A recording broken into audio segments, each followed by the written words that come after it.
You know what the poorest people and the richest people have in common? Most of them started with nothing. But somewhere along the way, one group built empires while the other stayed exactly where they started. And here's the uncomfortable truth. It had almost nothing to do with their paycheck. Today, we are breaking down why. If income was the answer to wealth, every doctor would be rich, every engineer would be financially untouchable. But they are not. Some of the highest earners in the world file for bankruptcy. Meanwhile, people making $40,000 a year are building generational wealth. That's because being broke isn't a money problem, it's a psychology problem. In this video, we are going to dissect the three psychological barriers that keep people broke, no matter how much they earn. These aren't obvious. You won't find them in finance textbooks. But once you see them, you will understand why your paycheck never changes your net worth. Let's begin. The psychology of identity. The first barrier is identity, not self-esteem, not confidence, identity. You see, your brain doesn't want you to be rich. It wants you to be consistent. Think about this.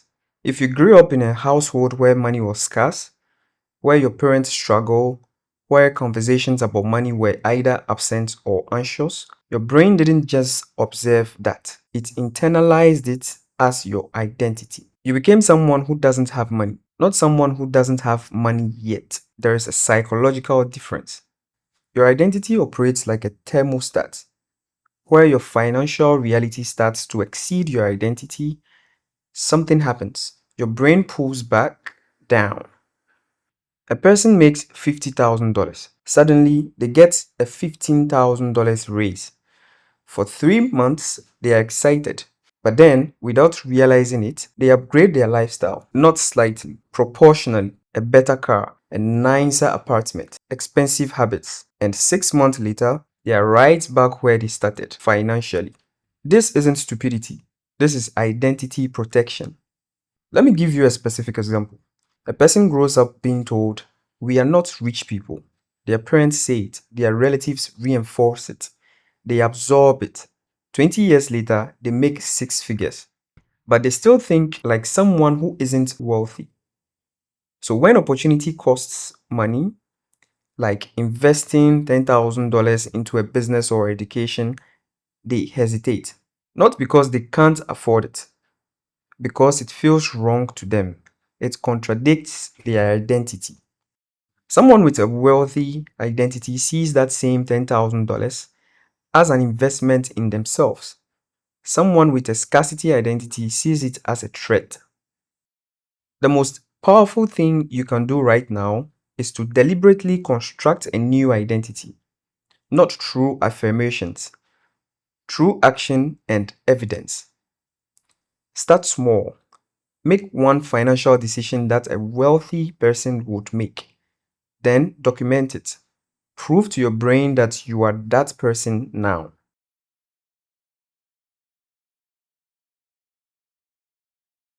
The second barrier is what economists call time preference, but I'll call it what it really is: the difference between wanting today and building tomorrow. People who stay broke have a fundamental problem with delayed gratification. But here's the thing, it's not weakness, it is economics. When your brain operates in scarcity mode, when money has always been tight, it makes a logical calculation. I might not survive tomorrow, so I need pleasure, relief, or stability today. A person with $500 in their bank account and a $400 monthly deficit isn't being irrational by buying coffee every day. Their brain is saying, "I am drowning anyway. At least this moment of comfort is certain." But someone with $500,000 and a $400 monthly surplus sees that same coffee as a future cost. They see the compounding effect. They see it as stealing from their future self. Here's what's invisible to most people. Compounding is the eighth wonder of the world, but only if you can delay gratification long enough to experience it.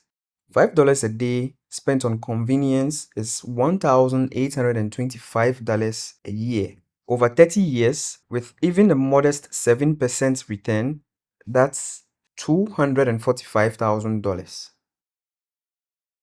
But to access that, you need to survive the psychological discomfort of not having that relief today. And here's what most people miss: the cost of instant gratification isn't just the money, it's the identity reinforcement. Every time you choose comfort over discipline, you send your brain a message: I am someone who can't delay gratification. I am someone who can't build for the future. And that message compounds too. You don't have to become ascetic, you have to become selective. Choose one area where you delay gratification and make it visible. Track it.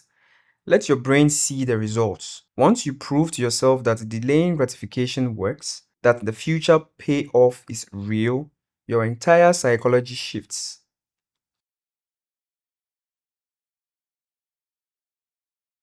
You are your peers. The third barrier is the most insidious: your reference group. You will never be wealthier than your closest circle, not because they are holding you back, but because your circle becomes your psychological ceiling.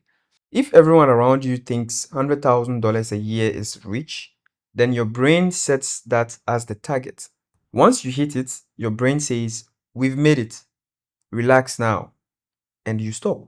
But it goes deeper. Your reference group also determines your lifestyle inflation rate. Someone surrounded by people who drive $40,000 cars would naturally gravitate toward a $40,000 car.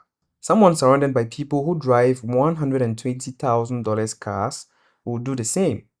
The psychology is identical. The financial outcome is drastically different. You're not choosing these standards. Your brain is absorbing them from your environment. There are unspoken rules in every circle. In some circles, talking about money is taboo. In others, it's obsessive. In some, ambition is celebrated. In others, it's viewed with suspicion.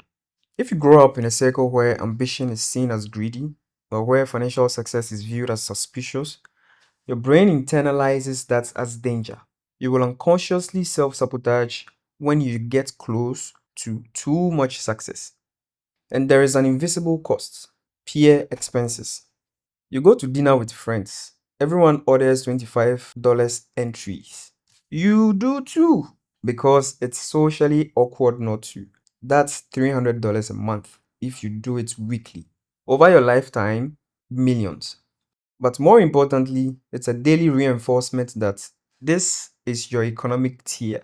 Your brain accepts this as normal, and your financial goals unconsciously adjust to match it. Here's what wealthy people do that broke people don't: they deliberately construct their reference group. They spend time with people who are slightly ahead of them. Not so far ahead, it feels impossible, but ahead enough that their brain starts to normalize a higher ceiling. If you want to make $200,000 a year, spend time with people making $300,000. Not jealously, observationally. Your brain will start to think, oh, so that's normal here. So let's connect these three barriers. Your identity tells your brain what's possible for someone like you. Your time preference determines whether you sacrifice present comfort for future gain. And your reference group sets the invisible ceiling for what you even think is possible. Most people never escape these three barriers because they think the problem is external. I don't make enough. I need a better job. I need more hours. I need better luck. But the real barrier, it's the 3 inches behind your eyes. Action number one: identity reconstruction. Starting this week, make one financial decision that contradicts your broke identity. Something small. Open an investment account, read one book about wealth, have one conversation with someone who's building wealth. Document it. Take a screenshot. Let your brain see evidence that you are becoming a different type of person. Action number two: delay gratification in one area. Pick one expense you can cut. Not everything, just one. Coffee, subscriptions, dining out, whatever. But here's the key: take that money and put it somewhere you can see it grow. A separate account, an investment, something. Let your brain experience the compound effect no matter how small. Action number three: strategic proximity. Identify one person who is 1 to 2 years ahead of you financially, not 10 years ahead, 1 to 2 years. Ask them for coffee, not to ask for money or connections, to observe how they think about money.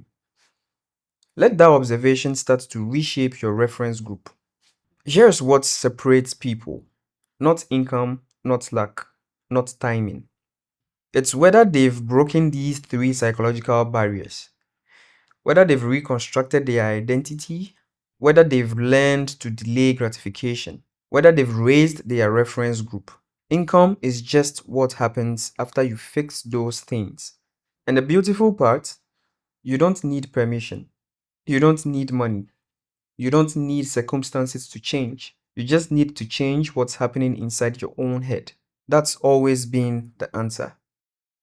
If this resonated with you, if you are starting to see where you've been trapped, I want you to do something.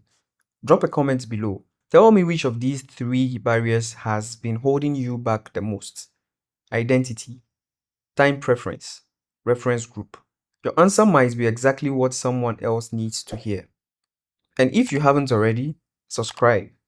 We break down the psychology behind wealth, influence, and power every single week. Thanks for watching.